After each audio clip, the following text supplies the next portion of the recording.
Oke, halo semuanya, selamat malam. Perkenalkan nama saya Hana Safitri dan bersama rekan-rekan saya yaitu ada Mas Rizky, Nisa, dan Firman. Di sini kita akan mempresentasikan topik tentang pahlawan nasional yang ada di Indonesia.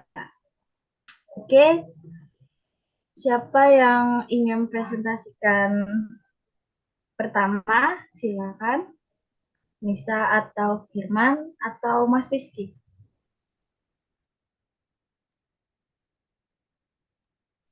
Nisa. Oke, Nisa, silakan. Oke, terima kasih Ana. Perkenalkan nama saya Rahmatun Nisa, saya dari SMK Negeri 13 Surabaya. Jadi topik hari ini adalah pahlawan yang saya pilih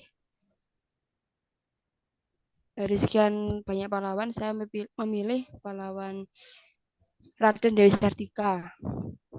Raden Dewi Sartika lahir dari keluarga Sunda yang ternama yaitu Raden Rangga Soma Negara dan Raden Raja Permas di Cicalengka pada 4 Desember 1884. Pada 16 Januari 1904, Raden Sartika membuat sekolah yang bernama Sekolah Istri di Pendopo, Kabupaten Bandung. Sekolah tersebut kemudian direlokasi ke Jalan Cuguriang dan berubah nama menjadi Sekolah Ketemaan Istri pada tahun 1910. Ia mengajarkan para wanita membaca, menulis, menghitung, pendidikan agama, dan berbagai keterampilan.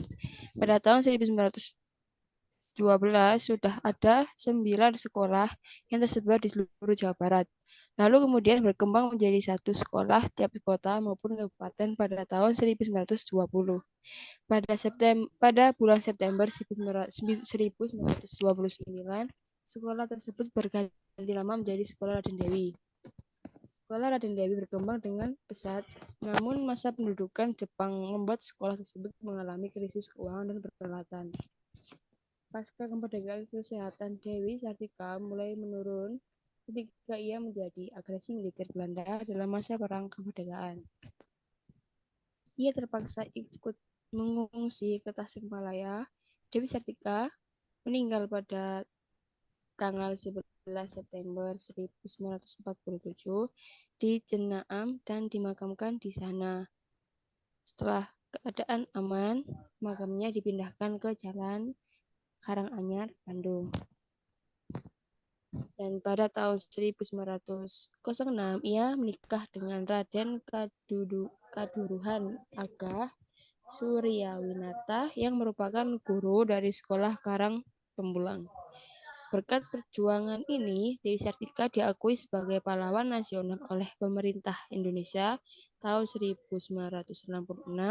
Dengan demikian, perjuangan Dewi Sartika adalah beliau mendirikan sekolah istri, bisa disebut atau dalam kurung sekolah perempuan pada tahun 16 Januari 1904 bagi para anak-anak perempuan agar tidak dipandang rendah. Dan kenapa Dewi Sartika mendapatkan kehormatan sebagai pahlawan? Karena beliau didedikasinya dalam mencerdaskan bangsa dan perjuangan dalam pendidikan di Indonesia. Ia diberi gelar kehormatan sebagai pahlawan kemerdekaan nasional. Gelar kehormatan tersebut diberikan pada tanggal 1 Desember 1966. Sekian presentasi dari saya. Mungkin teman-teman sekalian ada pertanyaan?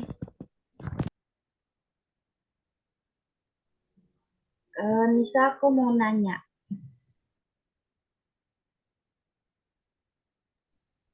kenapa Raden Dewi Sartika memilih ingin menjadi guru?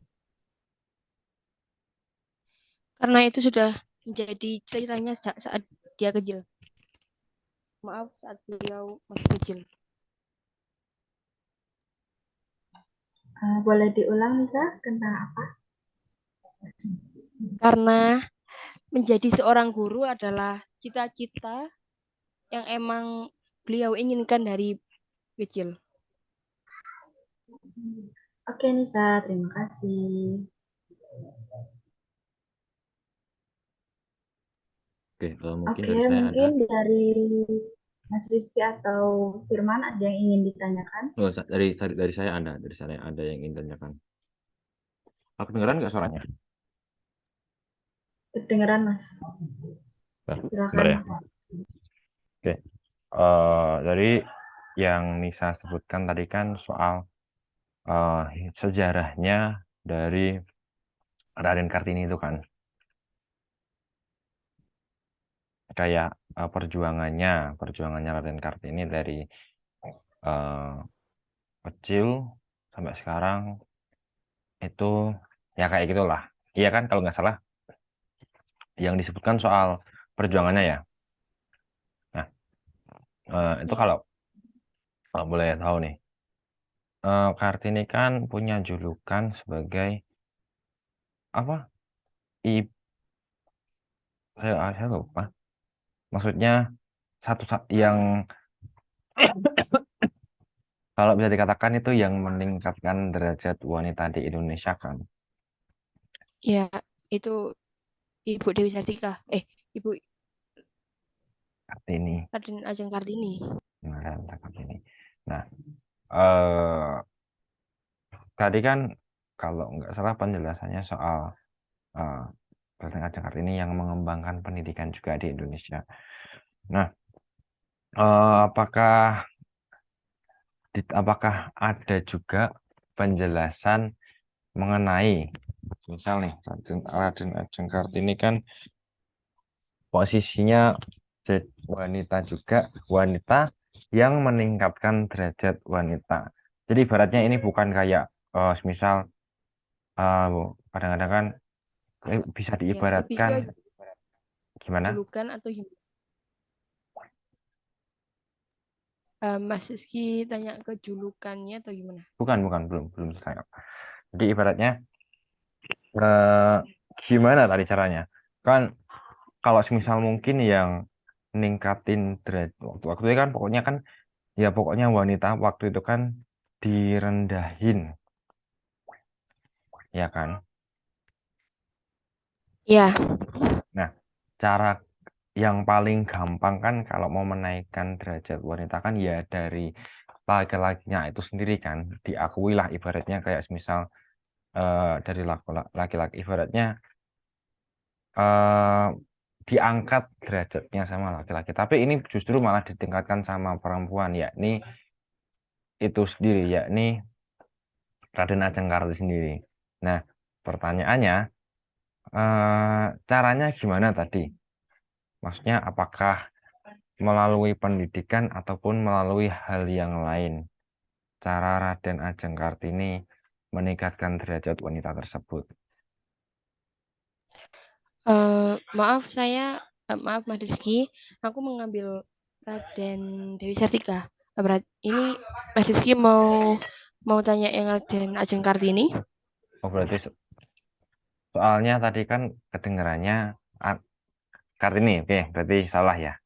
Berarti soal Sartika dulu aja berarti. Soal Raden Dewi Sartika. Kalau Ya, Raden Dewi Sartika itu jawab yang tadi yang bilang membangun itu se-Jawa Barat ya. ya. Membangun apa tadi namanya kalau nggak salah? Tetapi ada problem gitu karena kesulitan materi. Oke, Nama oke. apanya Mas? Kesulitan apa materi? Ya, Kesulitan materi gimana? karena pada waktu itu bertepatan dengan perang dengan Belanda. Jadi terpaksa Dewi Dewi Kartika, maaf Dewi Sartika tadi itu langsung mengungsi ke Tasikmalaya karena ada perang dengan Belanda tadi itu di Indonesia waktu itu. Jadi bertepatan gitu, Mas. Oh, berarti ibaratnya mau Kan bangun. beliau kan udah beliau kan beliau kan membangun sekolah tuh yang bernama Iseri. Nah, di Jawa Barat dan itu sudah meluas.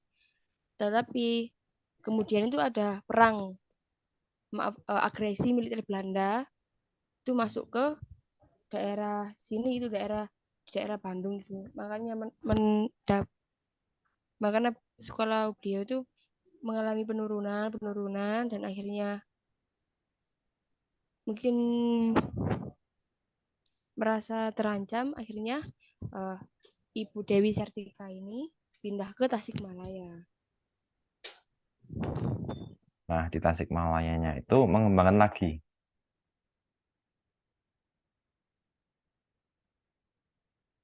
Sepertinya tidak, karena menurut sejarah beliau tinggal di situ dan sampai akhir beliau meninggal pada tanggal 11 September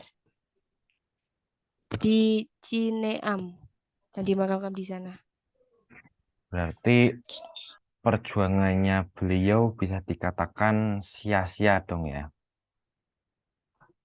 Soalnya kan gara-gara agresi militer Belanda itu kan hasil karyanya yang berupa tempat pendidikan sirna semua kan.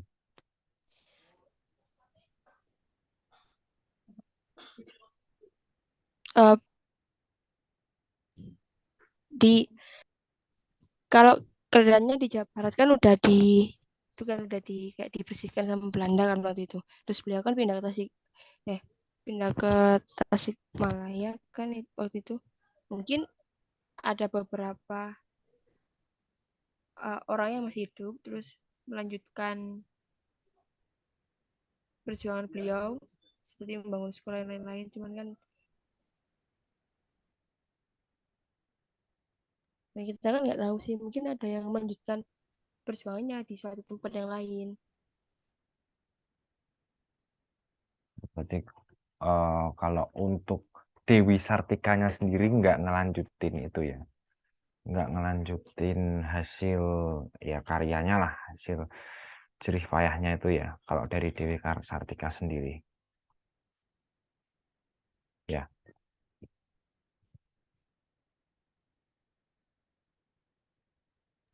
Gimana Mas? Ulang-ulang. berarti berarti dari Dewi Sartika itu sendiri nggak ngelanjutkan perjuangannya kan, maksudnya disapu Belanda udah gitu doang kan, dia pindah Tasik. Oh ya, uh, uh, di apa namanya, menurut Wikipedia di Google itu nggak dijelasin sih Mas. Beliau sampai rumah cuma terbanter. Maaf Mas Rami. Mungkin soalnya di Wikipedia itu nggak dijelasin beliau itu di Tasikmalaya lanjutin atau enggak, karena yang saya tahu tuh beliau tinggal di sana sampai sampai akhirnya beliau meninggal pada tanggal 11 September itu.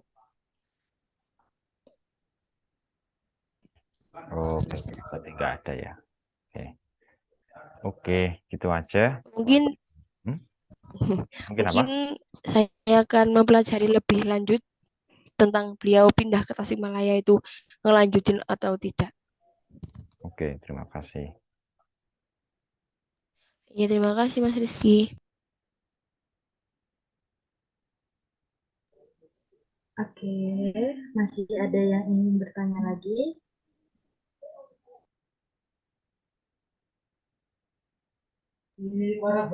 Baik, jika tidak ada yang ingin bertanya, saya lanjutkan ke Firman. Firman? Ya, oke. Oke, sebelum saya presentasi, saya perkenalan dulu. Perkenalkan, nama saya Ahmad Haris Firmansyah. Saya sering dipanggil Firman. Saya berasal dari sekolah SMKN 1 Kota Probolinggo dan asal rumah saya di Kota Probolinggo. Di sini saya membahas tentang ini lebih condong ke kelompok sih, kelompok pahlawan, bukan tokoh pahlawan. Di sini saya membahas tentang Panitia 9.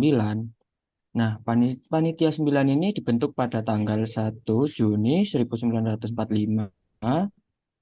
Nah, eh, panitia 9 ini dibentuk karena dari suatu panitia kecil atau disebut dengan panitia 8, yang waktu itu panitia 8 ini apa ya, membuat perumusan.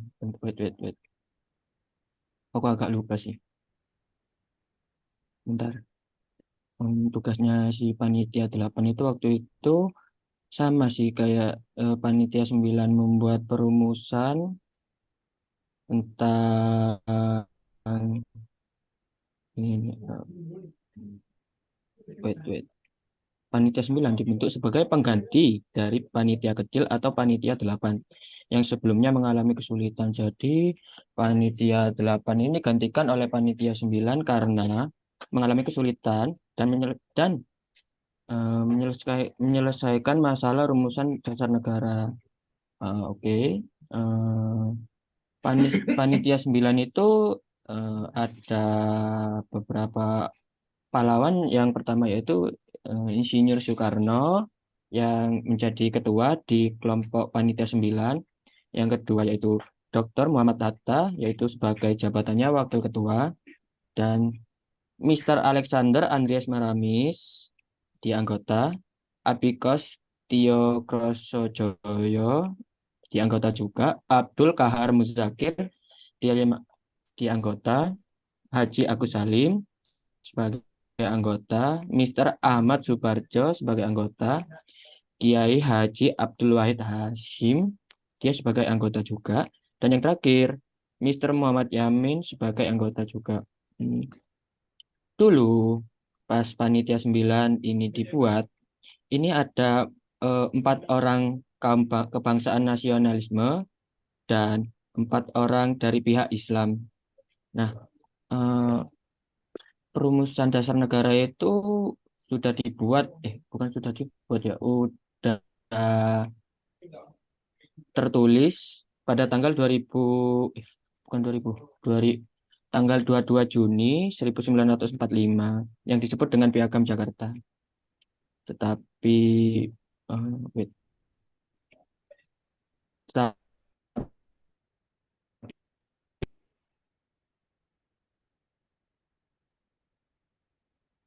di sini ada beberapa kata karena ada beberapa teori dengan itu.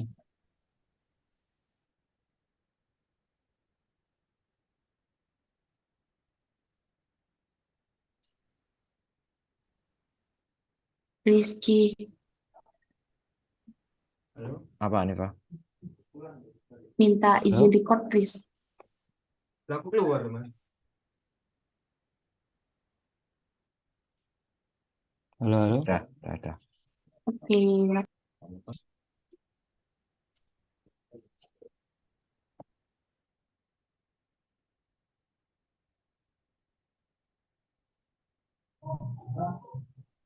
Firman, apakah sudah Halo. Firman ngelag. presentasinya? Maaf, tadi ada gangguan sinyal. Oke, saya lanjutkan. Oke. Di Piagam Jakarta, di situ ada beberapa kalimat yang dicoret karena bentar, ada tulisan dengan kewajiban menjalankan syariat Islam bagi pemeluk-pemeluknya. Nah, di sini dicoret karena ada alasannya untuk menjaga persatuan dan kesatuan karena ada keberatan dari beberapa pihak yang lain yang tidak beragama Islam. Dan setelah itu, Panitia 9 dibubarkan. Mungkin itu sih dari saya. Mungkin dari teman-teman ada yang ditanyakan. Mungkin dari Mas Rizky ataupun Mbak Anissa,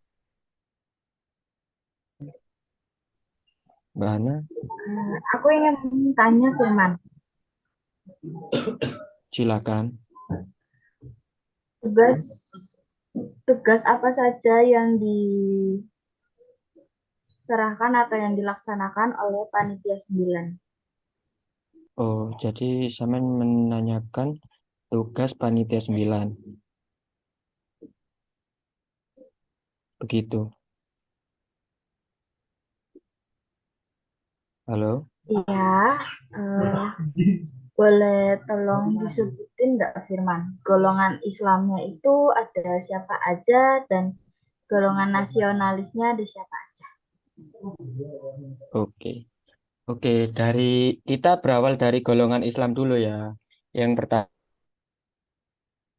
yaitu Abi Kosno Tiskrosjoyo, yang ketiga itu Agus Salim, dan yang keempat terakhir Kiai Abdul Wahid Hashim. Nah, sementara dari golongan nasionalisme yaitu ada 5. Saya tadi menyebutkan 4, itu mohon maaf tadi salah.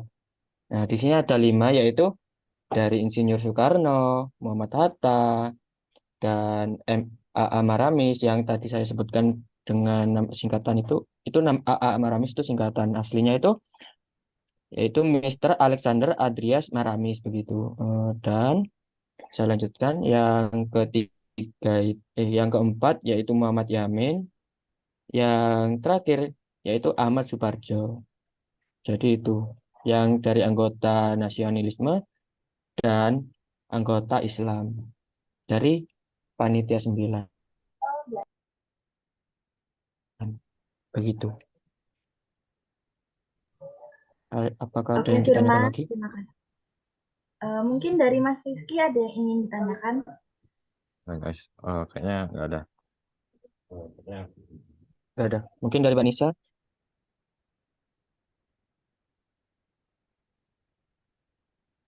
Halo,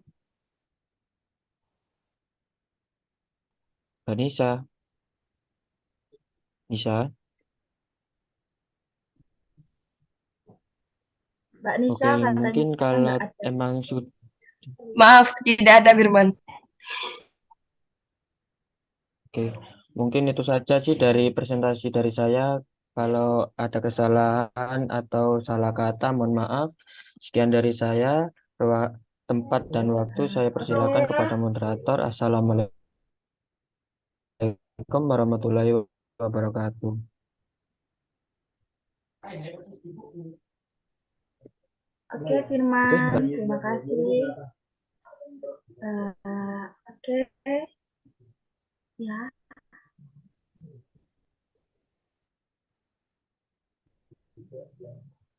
Ada apa Firman? Oke, karena tidak ada yang ingin ditanyakan dan sekian presentasi dari kelompok 9, belum. kelompok 5. Saya di sini Ya, aku sebagai durung. moderator Bayana, mengucapkan aku durung. Karena Mas Rizky belum. Ah, Silakan mungkin Mas Rizky selanjutnya bisa presentasi tentang silakan Mas Rizky. ada. Right. Jadi, oke. Jadi tema hari ini kan terkait pahlawan ya. Sebenarnya saya belum nyiapin materi, nggak apa-apa lah. Jadi pahlawan yang ingin saya bahas adalah salah satu dari pahlawan revolusi, ya pahlawan yang mati diserbu sama PKI, ya itu pahlawan revolusi. Itu pahlawan bernama Ahmad Yani. Kalian tahu kan Ahmad Yani? Ya,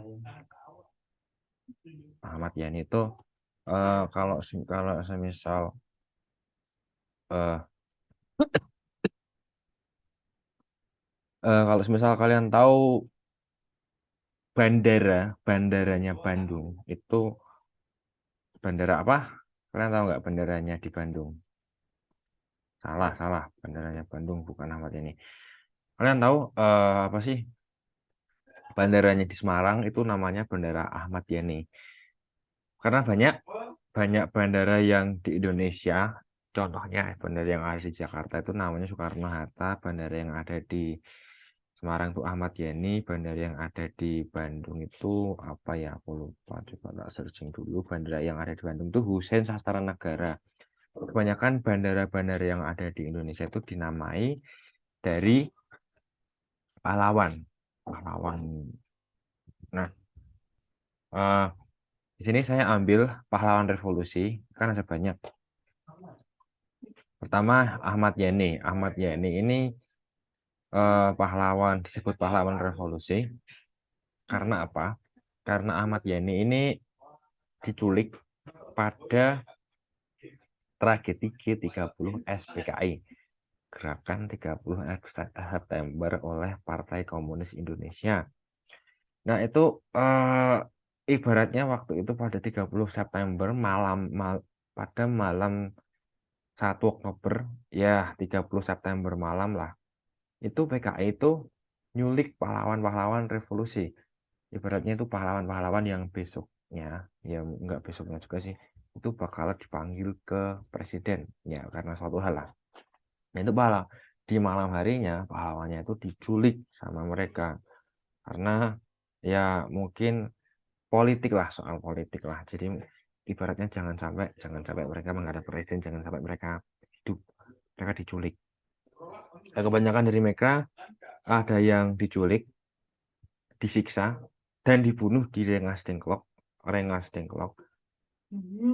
Lubang Buaya kok Rengas Dengklok. Lubang Buaya itu tempatnya ada di mana ya? Lubang Buaya itu tempatnya ada di Cipayung, Jakarta Timur. Nah, itu lokasi tragis, itu ada berapa ya? Ada 7 pahlawan revolusi yang mati di sana. Kan pahlawan revolusi kan ada berapa? Pahlawan revolusi itu ada 10. 1 berhasil kabur, 7 mati di Lubang Buaya, 2-nya mati di tempat, mati di rumahnya lah. Nah, pahlawan revolusi yang berhasil kabur itu siapa yang selamat? Yang selamat itu Aha Nasution. Nah, siapa namanya? Aha Nasution ini yang kronologisnya gimana bisa selamat? Aha Nasution ini bisa dikatakan punya firasat ya, maksudnya itu yang responsnya paling cepat lah.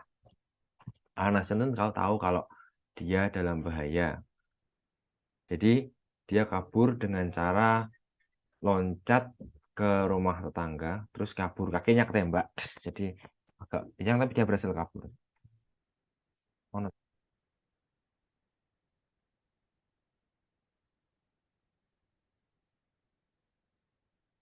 Nah, jadi ibaratnya pahlawan-pahlawan revolusi ini punya malam yang tragis lah di 30 September itu, malam 1 Oktober. Mereka semua punya malam yang tragis.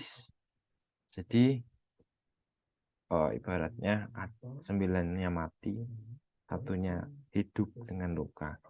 Ya pasti kan kalaupun hidup itu pasti nggak tenang lah, diincar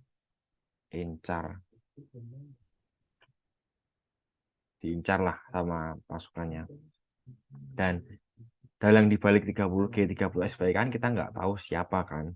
Nah, jadi ibaratnya Aha Nasution tuh ngumpet, bersembunyilah dari itu. Nah, jadi itu aja yang saya bahas. Ada pahlawan revolusi sama Aha Nasution, Jenderal Ahmad Yani.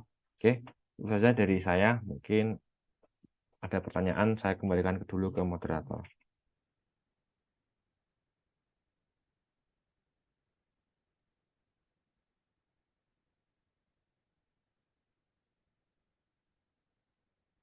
Oke, Mbak Hana, bisa silahkan lanjutkan.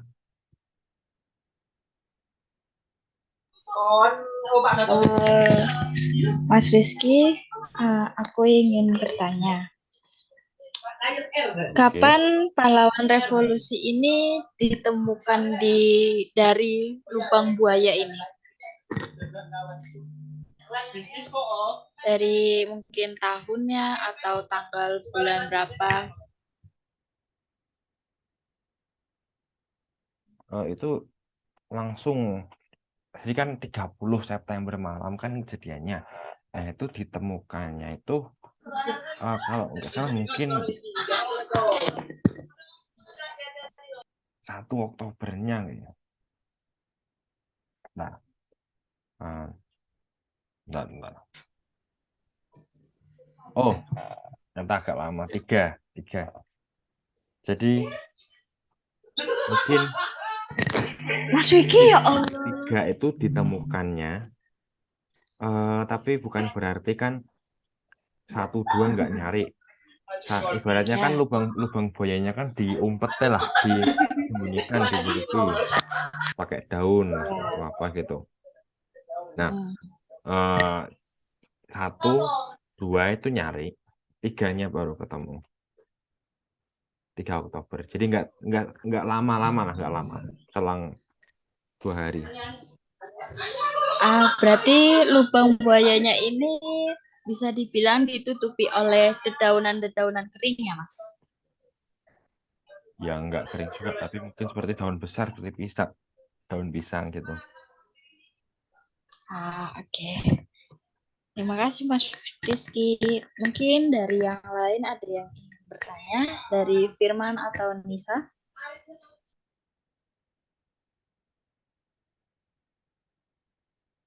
I don't know question.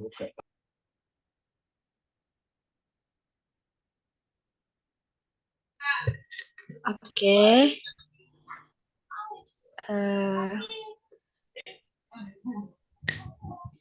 Terima kasih untuk Nisa, Firman, dan Mas Rizky atas presentasinya untuk malam ini. Kalau begitu, sekian. Mari kita akhiri pertemuan pada malam ini. Saya Hana Safitri sebagai moderator mengucapkan terima kasih dan selamat malam. Kita akhiri Zoom ini atau pertemuan ini. Oke, terima kasih.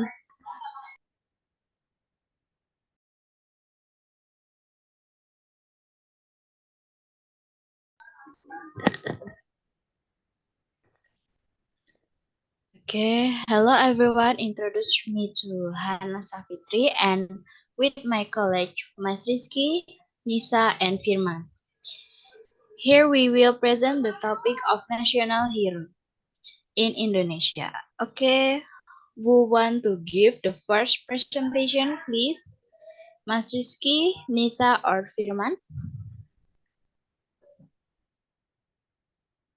So who wants to be the first? First.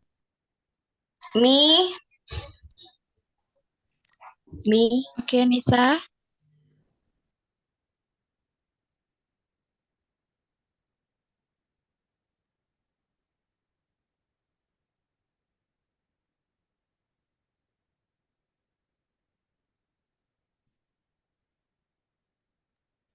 Okay.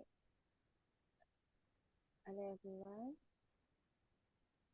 My name is Muhammad Nisa. I'm from the podcast Surabaya.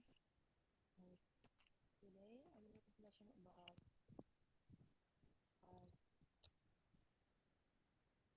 hero. I choose Dewi Sartika.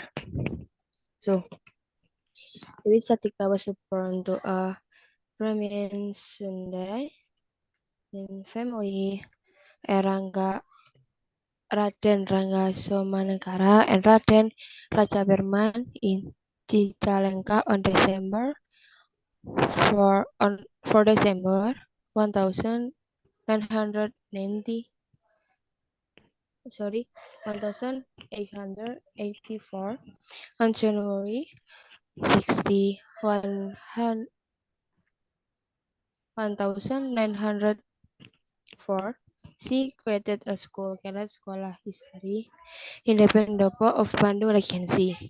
The school was later relocated to Jalan Cikuriang and changed its name to Sekolah Katomaan History in 1910.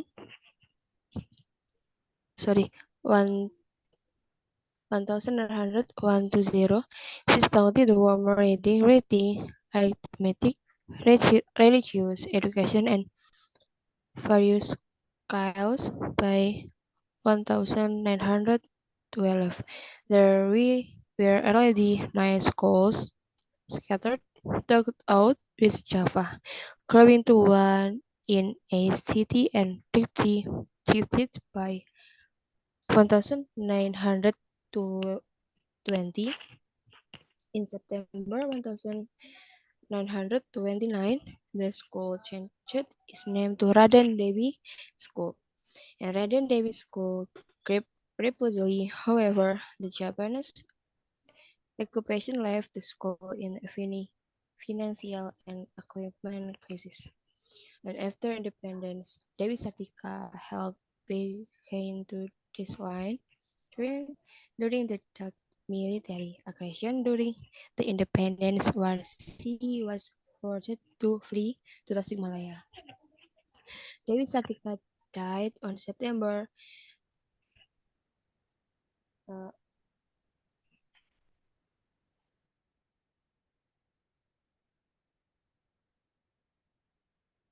1947 in Sineu and was buried there. After it was safe, her grave was moved to Karawang Anyar Street, Bandung. In 1906, she married Raden Kanduruhan Agah Suryawinata, who was a teacher from Karangpamulang School. Why is Dewi Kartika honored is a hero? Because her dedication in educating the nation and her struggle in education in Indonesia.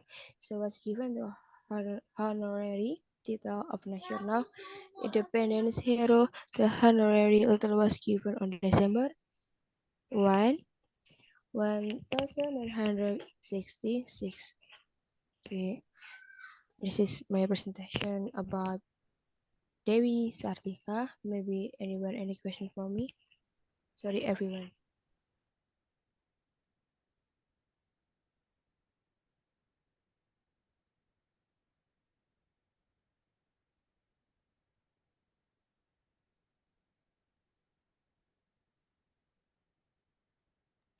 Hannah, I'm done about my presentation.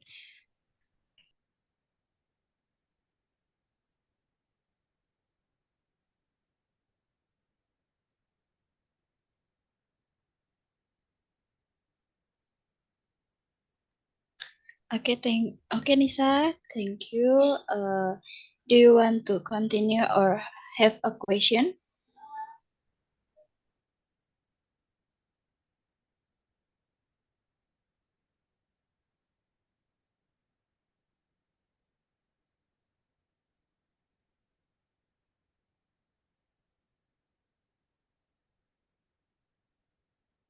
Pardon me, can you repeat?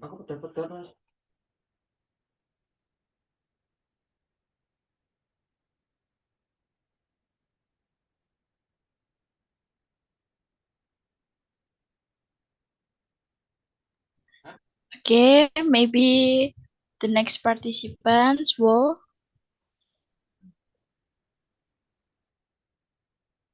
All right, let me. I'll speak now.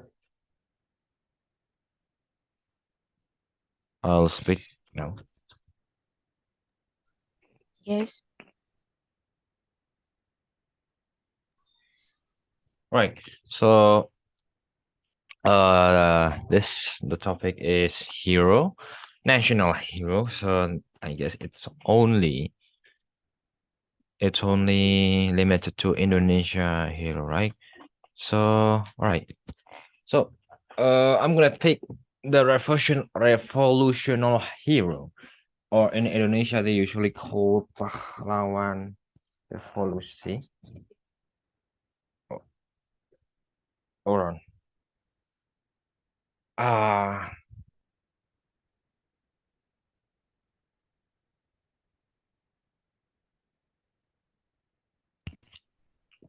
What's wrong? Is Rizky? hold on. Thing I You guess. have a problem? Yeah. You have a problem.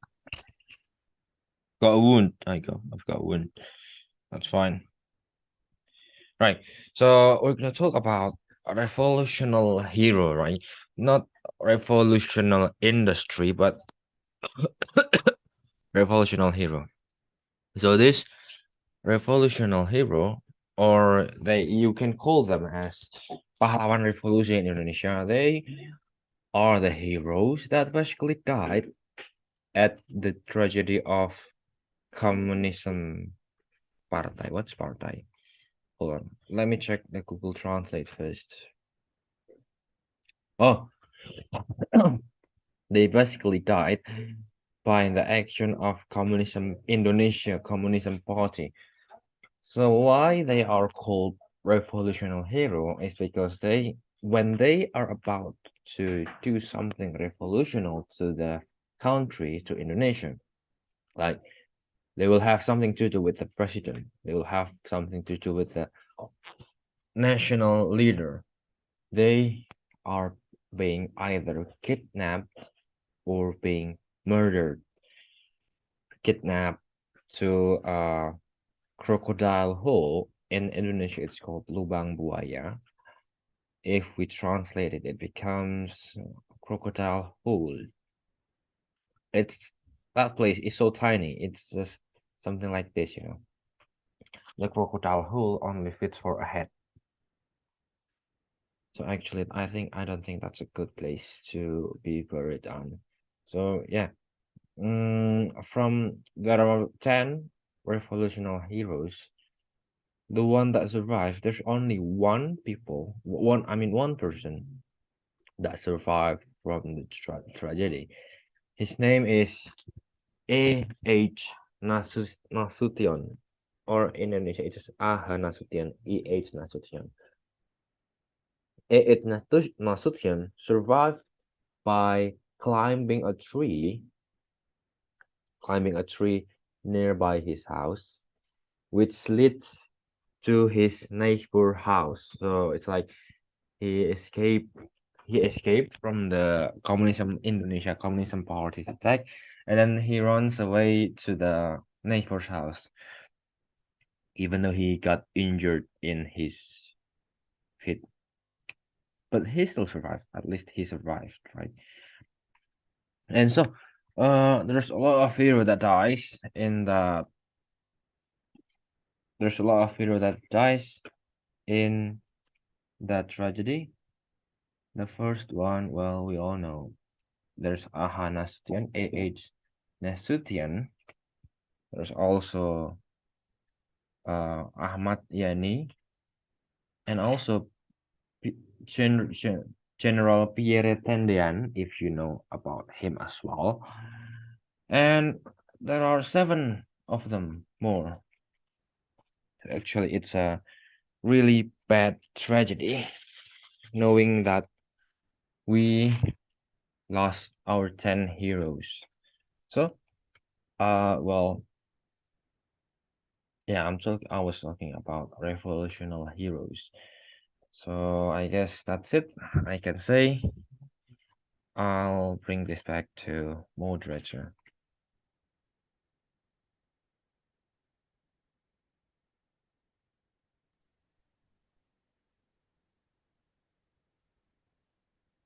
You're done, Mrs. B? Yes? Yes. What did you say, Nisa? Are you finished? Yes, I'm finished. Okay. Maybe I have a question for you. Sure.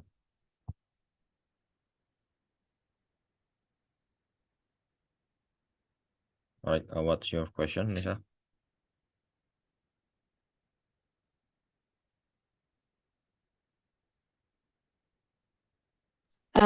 This tragedi 30 SPKI, yes?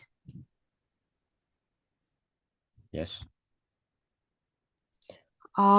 This tragedy 30 SPKI was made into a film, you know, Mas Rizky to see in the film. You know this Yes. film? I know. I have watched that movie. You see that film too? Yeah. Yeah, I've watched that Okay, film. okay. Okay, thank you. I just question that. Oh, okay then. Can you question it?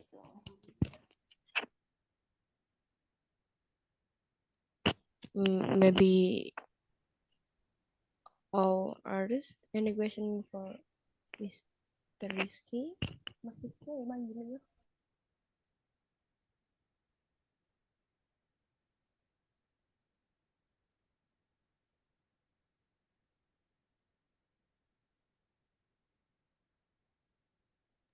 Hana?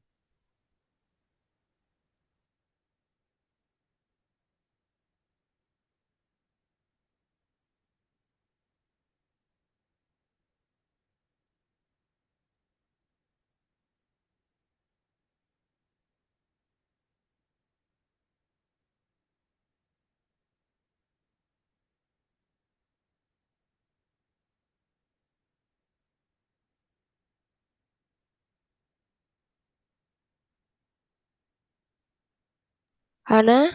Hana, can you hear me? Mas Rizky, to finish presentation. Maybe you can call the artist, last participant. Okay, the last participants, Firman, can you presentasi? Yes, I'm ready. Oh, wait. Does my voice sound clear? Yes. Yes. Okay. Okay, I introduction. Hello everyone, my name Firman. is Ahmad Aris. Okay, my name is Ahmad Aris Firmansyah. Call me Firman. I school in SMKN 1 Probolinggo and I live in the city of Probolinggo. Okay. Here I will discuss about the hero groups, not discuss about hero. Okay. The name of the hero group Panitia 9. In English, namely Committee of Nine. Nah, Committee of Nine is a group formed on Juni 1, 1945, taken from a small committee during the first meet of the BPUPKI. The Committee of Nine was formed after Insinyur Soekarno gave the formula of Pancasila. The members are as follows: and 1. Insinyur Soekarno, 2. Dr. Muhammad Hatta, 3. Mr. Alexander Andres Maramis, 4. Ambikusno Tiskrosodjoso, and 5. Abdul Kahar Muzakir, 6. Haji Agus Salim, 7.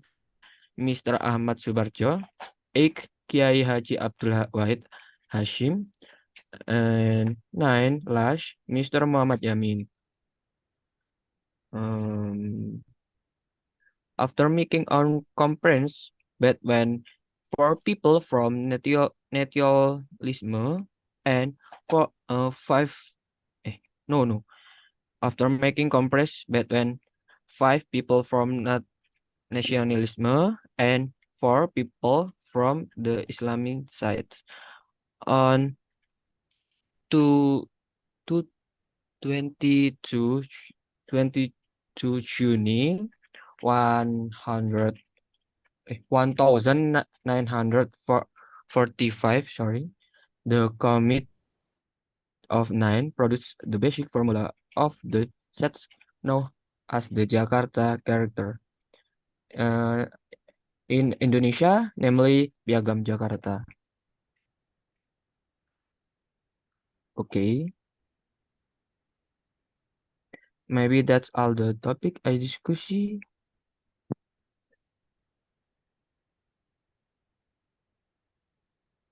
Hannah, I'm done.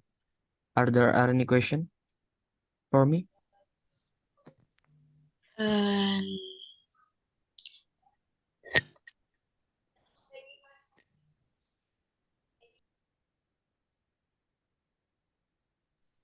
maybe Oh, Mas Rizky. Oh yeah. Wait. Knowing that it's already 9 p.m., I guess I have no question. Oh, wait. This is the members of Committee 9 consists of two different factions, namely the Islamic and national, nationalist groups. The Islam group is Abikos Trisno Joso, Chu Abdul Karim Zakir, Suri Agus Salim, and Lash K. Abdul Wahid Hashim. Meanwhile, from the nationalist group, uh, and one Sukarno for Muhammad Yamin, and five and last Ahmad Subarjo. Okay, maybe that's all the topic I discuss. Okay, maybe Mas Rizky, No, please. I have no No. question. Okay, let's. Okay.